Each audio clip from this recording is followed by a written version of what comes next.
भगवान राम ने शंभुक वध किया। ये वामपंथियों का बहुत बड़ा बहुत प्रिय सब्जेक्ट है कि शंभुक वध। तो भगवान राम ने यह है कि जो शंभुक की कथा वाल्मीकि रामायण के उत्तरकांड में मिलती है, उसमें शंभुक जब तप कर रहा था तो उससे समाज में हानि हो रही थी। एक ब्राह्मण देवता भगवान राम के दरबार में आते हैं और उन्होंने उनसे निवेदन किया कि उसके तप के कारण मेरे पुत्र की मृत्यु हो गई।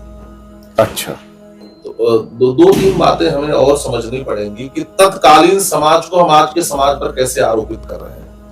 उस समय किसके लिए तप का विधान था, किसके लिए तप का विधान नहीं, सामाजिक व्यवस्थाएं अलग अलग थी, इसलिए हमारे यहाँ स्मृतियां लिखी गई कि उस काल में हमें कैसा आचरण करना चाहिए और हमें किस प्रकार के आचार को जीवन में स्वीकार करना चाहिए। देखिए, जो वेद के दो भाग हैं, एक कर्म उपासना का भाग और एक ज्ञान का। ऐसे हम तो कहते हैं कर्म, उपासना और ज्ञान, यह तीन कांड है वेद के जी।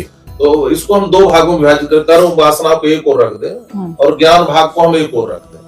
तो जो ज्ञान भाग है, जो दर्शन का भाग है, इसको हम वेदांत कहते हैं, विचार प्रधान होता है, और जो कर्म उपासना के वो आचार प्रधान होता है। तो किस समय कौन सा आचार किसको अपनाना चाहिए, स्मृतियों ने इसका विधान किया है।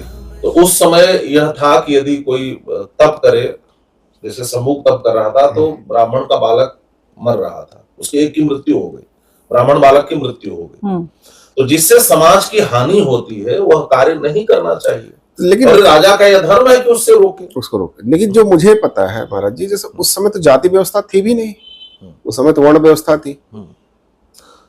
तो शंभुक को, जैसे आज उस समय के शंभुक को आज को दलित से जोड़ लेते हैं, तो शंभुक को दलित बना दिया। ऐसे ही कहानी उसको बांट दे, ये तो कब किसका वर्गीकरण कर दे, कौन किसमें आता है, तो आज की देन है। उस समय तो ऐसी कोई व्यवस्था थी नहीं, जो सामान्य था वर्ण व्यवस्था मिलती है, वो आपके काम के हिसाब से